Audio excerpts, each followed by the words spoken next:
मंडळी, लग्नानंतर होईलच प्रेम या मालिकेचा आजचा म्हणजेच 19 जूनचा एपिसोड रिव्ह्यू तुम्ही ऐकत आहात. आजचा एपिसोड नेहमीसारखा नॉर्मल ओके ओके. काल आपण पाहिलं होतं की जीवा सहज म्हणतो नंदिनीला की आता मला तुझं पोट खटकत नाही. मानिनी येऊन म्हणते का रे बाबा, आता पोट का खटकत नाहीये तुला, काय चाललंय जीवा? जीवा म्हणतो अगं आई, मला तसं नव्हतं म्हणायचं, you know what I mean. Manini म्हणते you know I don't know what you mean. काय गे नंदिनी, काय बोलत होतं का? हा तुला त्रास तर नाही देत ना पोटावरनं? नंदिनी म्हणते नाही हो आई. मानिनी म्हणते अगं हा तुला पोटावरनं काही त्रास तर नाही देत ना, चिडवत तर नाही ना? मानिनी असं विचारलं नंदिनी म्हणते नाही आई, ते माझी खूप काळजी घेतात. अहो मला त्रास होऊ नये म्हणून किती प्रयत्न करतात माहिती नाहीये तुम्हाला. हा पसारेवाला पसारा घालतो आणि मी पसारा आवरते, पण माझं आयुष्य मात्र सावरलं बरं का यांनी. यांच्याबद्दल माझी तक्रारच नाहीये. जीवा आता शिट्ट्या वाजवायला लागतो. तेव्हा मानिनी म्हणते अरे बापरे एवढं उडू नकोस हं जीवा. अगं बाई नंदिनी, आता 3रा महिना संपत आला बरं का, काळजी घे तू. आणि हो, मध्ये मध्ये विसरतेस बरं का तू. हे घे, सफरचंद चिरून दिलंय तुला, भूक लागली तर खा हं. मानिनी डब्बा देते तिला आणि म्हणते उन्हाचे बाहेर जात आहेत का बाईकवरनं? जीवा म्हणतो नाही ग माते, तुझ्या नाजूक साजूक सुनेला 4 चाकीतून नेतोय बरे. मानिनी म्हणते गपरे शाण्या, 2 जीवाची आहे ना ती, म्हणून सांगते तुला.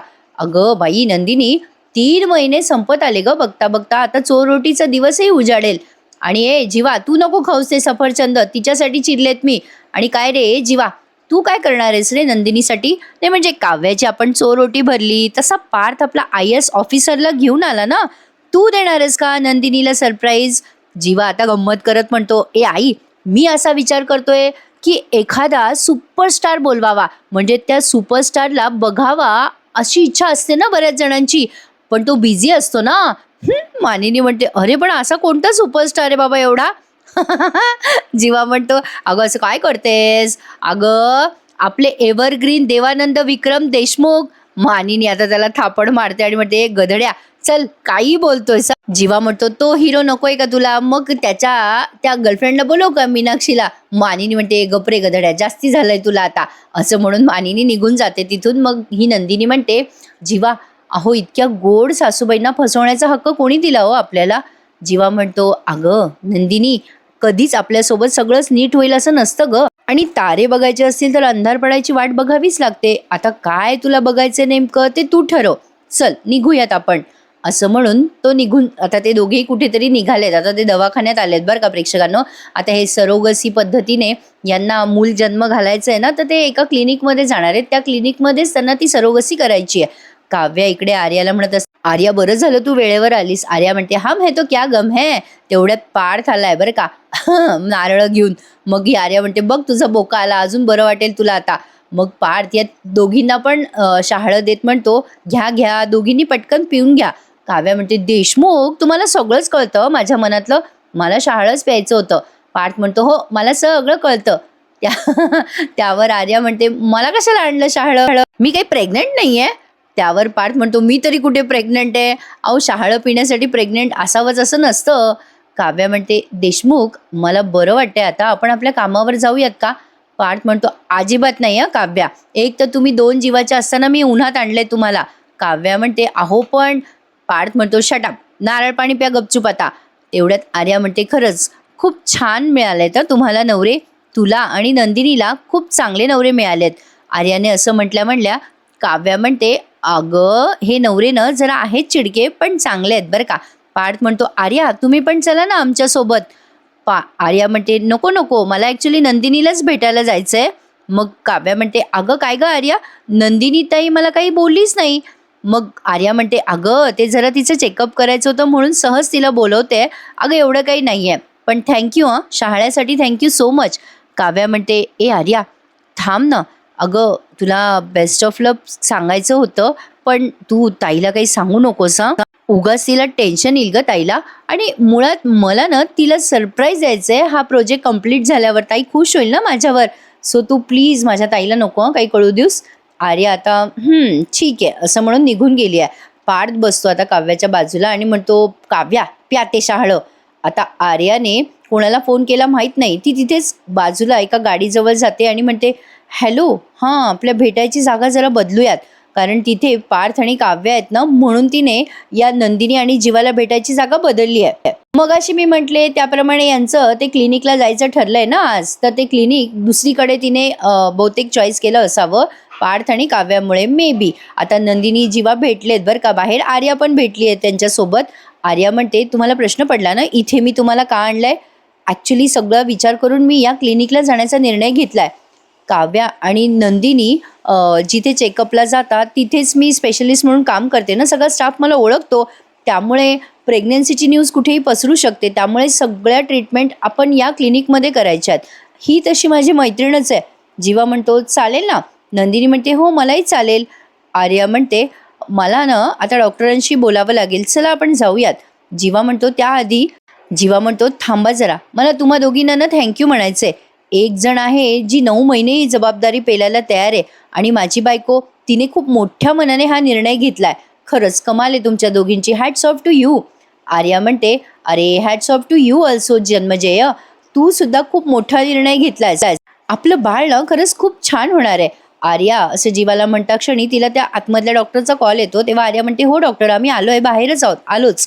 आता हे तिघेही आतमध्ये गेलेत क्लिनिकमध्ये दाखवायला. आता या त्यांच्यासमोर बसल्यात त्या डॉक्टर आहेत आणि मग सांगते आर्या, या शिल्पा पंडित आहेत, ही माझी बहीण आहे नंदिनी आणि त्यांचे मिस्टर. मग आता ते डॉक्टर विचारतात, सो तुम्ही निर्णय घेतलाय तो योग्यच आहे, तुम्हाला काही डाऊट असेल तर विचारा. मग जीवा विचारतो, मला विचारायचं होतं जरा ॲक्च्युली, म्हणजे माझे स्पर्म्स आणि माझ्या बायकोचे एग्स असे surrogate mother, I mean to say आर्याच्या शरीरात इंजेक्ट केल्यानंतर साधारण म्हणजे अंदाजे किती दिवसांनी कळेल आम्हाला की ती प्रेग्नंट आहे? आर्या हसायला लागते त्याच्या या प्रश्नावर आणि मग म्हणते, काय घाई झाली रे तुला जन्मजय, किती क्यूट आहेस तू. लगेच आता त्या डॉक्टर म्हणतात, तुम्ही जे विचारतायत ना जीवा, त्याला गर्भ प्रत्यारोपण प्रक्रिया असं म्हणतात आणि साधारण 2-3 आठवड्यानंतर कळतं आपल्याला की आई प्रेग्नंट आहे की नाही. त्यासाठी ब्लड टेस्ट असते, 5-6 आठवड्यांनी पुन्हा एक टेस्ट करतो आपण आणि मग आपल्याला बाळाच्या हृदयाचे ठोके नीट चालू आहेत की नाही याची खात्री पडते. मग 10 आठवड्याने सरोगेट आई रेग्युलर चेकअपसाठी जाऊ शकते गायनॅककडे. त्यानंतर किती बाळं आहेत हेही चेक केलं जातं. जीवा म्हणतो, किती बाळं म्हणजे? त्यावर त्या डॉक्टर म्हणतात, कधी कधी या प्रोसेसमध्ये जुळी किंवा तिळं बाळं होण्याचे चान्सेस जास्ती असतात. जीवा खुश होऊन उड्या मारायला लागतो, तिळं, अरे वा, येस येस येस. नंदिनी म्हणते, अहो काय जीवा, नाचताय काय तुम्ही? जीवा उड्या मारतो आणि म्हणतो, अगं नंदिनी, बंपर लॉटरी लागेल आपल्याला. 3-3 बाळं झाले तर विचार कर, तिघांमधली किमान एक तरी मुलगी असेल ना, म्हणजे आपली 3 बाळं आणि दादाचं 1 बाळ. अगं गोकुळ होणार ना आपल्या घराचं. नंदिनी म्हणते, काय तुमचं चाललंय जीवा, 3-3 बाळं म्हणजे अवघड आहे हो. अहो तुम्हाला कुठे तुमच्या पोटात बाळ वाढवायची आहे, इतकं सोपं असतं का ते? जीवा म्हणतो, अगं मी तर माझ्या पोटात काही बाळ वाढवणार नाही, पण तू तरी कुठे वाढवणार आहेस तुझ्या पोटात बाळ? अचानक फ्लोमध्ये जीवा तिला असं बोलून जातो, त्यामुळे नंदिनी खूप नाराज होते. एवढ्या त्या डॉक्टरांना काहीतरी कोणाचा फोन येतो म्हणून त्या डॉक्टर तिथून निघून जातात आणि मग नंदिनीबाई लागतात रडायला. नंदिनी रडत रडतच बाहेर निघून जाते. आता जीवा तिच्या पाठीपाठी जात असतो आणि म्हणत असतो, सॉरी ग नंदिनी, सॉरी, माझ्या मनात असं काही नव्हतं ग, मी गुडघ्यावर बसून तुझी माफी मागतो. सॉरी ग नंदिनी, फ्लोमध्ये बोलून गेलो, मी मूर्ख आहे, मी खरंच मूर्ख. नंदिनी आता रडते आणि मग अचानकच ही आर्यामध्येच म्हणते, बाई नंदिनी, तुझा नवरा कसा आहे ना, कसं व्हायचं बाई बाळाचं? मग नंदिनी अचानक थोडीशी हसून जाते. आर्या म्हणते, बघ बाबा जन्मजय, हसवलं तुझ्या बायकोला. मग लगेच आर्या म्हणते, हे छान आहे पण 3-3 बाळं झाली ना तर खूप चांगलं होईल. 2 बाळं तुम्ही ठेवून घ्या आणि 1 बाळ मी ठेवून घेईल. नंदिनी आता पुन्हा रडणार. तेवढ्यात आर्या म्हणते, ए सेंटी नका हुआ. आणि जीवाला म्हणते, काय रे, कशाला माझ्या बहिणीला रडवत असतोस रे तू नेहमी? आणि तसंही मला ना आता चायनीज खायची इच्छा झाली आहे. अरे यार, या आर्याला चायनीज फारच आवडतं वाटतं. नंदिनी म्हणते, आर्या तुला सांगितलं ना मी असं बाहेरचं नाही खायचं. त्यावर आता आर्या म्हणते, अगं हे शेवटचं यार, लास्ट. एकदा का एक ट्रान्सफर झालं म्हणजे ते सगळं बाळाची प्रोसेस झाली की नाही खाणार ग बाहेरचं, चल ना खाऊयात. जीवा म्हणतो, बरं ठीक आहे, चला माझ्याकडनं ट्रीट. आता आर्या लव यू म्हणून त्या जीवाला मिठी मारते बरं का प्रेक्षकांनो. हे सगळं फ्लोमध्ये आहे, पण पुढे याची फार फजिती होणार आहे असा एक अंदाज आहे माझा. नंदिनीच्या आईने सांगितल्याप्रमाणे या आर्याची जीवामध्ये भावनिक गुंतवणूक होऊ शकते आणि त्यातनं तिचे मिस्टर पण नाहीये, तिला मुलगा पण तिचा वारलाय, ती एकटी आहे म्हटल्यावर आधीच ती एक इमोशनल मुलगी त्यांनी दाखवली आहे, त्यातनं ती सहज जीवाच्या प्रेमात पडू शकते बरं का प्रेक्षकांनो, एक माझा असा अंदाज आहे. आता इकडे काव्या बसलेली असते बेडरूममध्ये आणि पार्थ तिचे पाय दाबत असतो. काव्या म्हणत असते, माझी प्रेग्नन्सी हॅपनिंग झाली ना मस्त. पार्थ म्हणतो, हो काव्या, पण दुपारी तुम्हाला त्रास व्हायला लागला तेव्हा मला जरा भीतीच वाटली. बरं झालं तिथे तुमची ती बहीण आली आर्या आणि तुम्हाला जरा बरं वाटलं ना. काव्या म्हणते, हो ती आर्या आहेच तशी, एकदम हॅपनिंग आणि छान स्वभावाची आहे. मी आणि नंदिनी ताई ना ॲक्च्युली सकाळी आर्याबद्दलच बोलत होतो. आर्याने पुन्हा लग्न करायला हरकत नाही ना पार्थ? नाही म्हणजे तिने लग्न करून सेटल व्हावं असं मला वाटतं. पार्थ म्हणतो, त्यांची हिस्ट्री बघता मला वाटतं की त्या स्वतःहून कोणाला अप्रोच नाही करणार. हां, एखादा माणूस जर त्यांच्या प्रेमात पडला तर पॉसिबल आहे त्यांनी लग्न करणं. त्यावर काव्या पार्थला म्हणते, आता ती पार्थचे हात दाबून देत असते तेव्हा पार्थ म्हणतो, अहो काव्या, माझा कशाला हात दाबताय? काव्या म्हणते, माझा गुणी नवरा ना, मग भाव नको द्यायला का माझ्या नवऱ्याला? अहो, आर्याला ना असाच मुलगा मिळायला हवा, तिचा हात घट्ट धरून ठेवणारा. पण काय करणार, आजकाल देवाने चांगले नवरे बनवणे म्हणजे चांगले मुलं बनवणे बंद केलं ना आता, अशी म्हणाली होती ना तुमची ती दिव्या. पार्थ म्हणतो, काय हे काव्या, हात चेपता चेपता तुम्ही बरोबर माझी खेचता. तिचं काय आलं मध्ये दिव्याचं? ती माझी कोणी लागतच नाही. काव्या म्हणते, पण तिला बरंच पडलंय ना तुमच्याबद्दल. पार्थ म्हणतो, काव्या, आपण दिव्यावरचा फोकस आर्यावरती घेऊयात का पुन्हा एकदा? माझं म्हणणं आहे की आर्याच्या कोणीतरी प्रेमात पडलं पाहिजे. काव्या म्हणते, हां, तुमच्यासारखं ना कोणीतरी. मला आणि नंदिनीला मिळाले तो चांगले नवरे, तसाच आर्याला सुद्धा चांगला नवरा मिळायला हवा, अगदी तुमच्यासारखा, जीवासारखा. युनिव्हर्स दिखा दे अपना कमाल, असं काव्या म्हणते. तेव्हा पार्थ म्हणतो, बघा काव्या, काय टायमिंग आहे तुमचं, 11 झाले बघा. युनिव्हर्स तुमचं हे नक्की ऐकणार. आणि पुढचा सीन जरा फिल्मी घेतलाय बरं का. आता वीज कडाडते, जीवा नंदिनी झोपलेले असतात आणि अचानक हवेने त्यांच्या बेडरूममध्ये नंदिनीचा आणि जीवाचा फोटो खाली पडतो. काल आपण प्रोमोमध्ये पाहिलं ना, अगदी तसंच. आता सकाळ झालेली आहे आणि पार्थ आणि काव्या नाश्ता करता करता काहीतरी केस स्टडी करतायत त्या रोडबद्दलच. पार्थ त्याच्या ऑफिसच्या कॉल्सवर अटेंड करत असतो. तेवढ्यात काव्या त्याला आवाज देत म्हणते, अहो कळलं, हे बघा काय कळलं. अहो ते ITR फाईल केलं होतं ना आपण त्या रोडसाठी, सगळी संबंधित माहिती मिळाली आपल्याला. तो रोड कोणी बनवला, किती दिवसात बनवला, तारीख काय आहे, 2025. मंजूर निधी 2,43,75,000. बाप रे. आणि बघा ना, कन्स्ट्रक्शनचं नाव काय आहे. कन्स्ट्रक्शनचं नाव घेतलंय काव्याने, काहीतरी BBD कन्स्ट्रक्टर असं काहीतरी नाव आहे. काव्या म्हणते, काम करण्याची मुदत 8 महिने होती, 31 जानेवारी 2026 पर्यंत. पण बघा ना पार्थ, 8 महिने लागले हा रस्ता बनवायला, तरी सुद्धा हा रस्ता 4 महिने टिकून आहे. कमाल आहे बाबा, काय भानगड असेल. काव्या आणि पार्थला पडलाय प्रश्न. इकडे नंदिनी सकाळी सकाळी लागते रडायला जीवाचा आणि तिचा फोटो घेऊन. जीवा झोपलेला आहे असं तिला वाटत असतं, म्हणून ती त्याच्याकडे सारखी बघत असते. जीवा जागाच असतो झोपेत. तो तिला म्हणतो, काय ग नंदिनी, किती टक लावून बघणार आहेस अजून मला? नंदिनी म्हणते, काय जीवा तुम्ही पण. जीवा आता हसतच सुटतो आणि म्हणतो, काय चकचक बाई, अगं रडतेस का? पडलाय का तुझा चेहरा, झोप नाही झाली का तुझी? नंदिनी रडते आणि म्हणते, जीवा काय हो, तुमचं प्रेम आहे ना माझ्यावर? जीवा म्हणतो, नाही बरं, अजिबात नाही. नंदिनी त्याला आता फटका मारते. जीवा हसून म्हणतो, काय ग नंदिनी, सकाळी सकाळी असे प्रश्न का पडतात तुला? नंदिनी म्हणते, अहो मला स्वप्न पडलं वाईट, त्या स्वप्नात दोघे होतो आपण. आणि जीवा म्हणतो, अगं दोघे होतो ना आपण, मग वाईट कसं असेल? काय करत होतो स्वप्नात मी तुला? नंदिनी म्हणते, जीवा पांचटपणा करू नका, तुम्हाला आठवतं ना, म्हणजे हे बघा मी सांगते, म्हणजे आपण होतो स्वप्नात एकत्र, कोणीतरी हाक मारली, तुम्ही निघून गेलात आणि परत आलाच नाही हो तुम्ही. जीवा तिची गंमत करत म्हणतो, पहाटे पडलं का तुला स्वप्न, मग ते खरंच होणार बघ.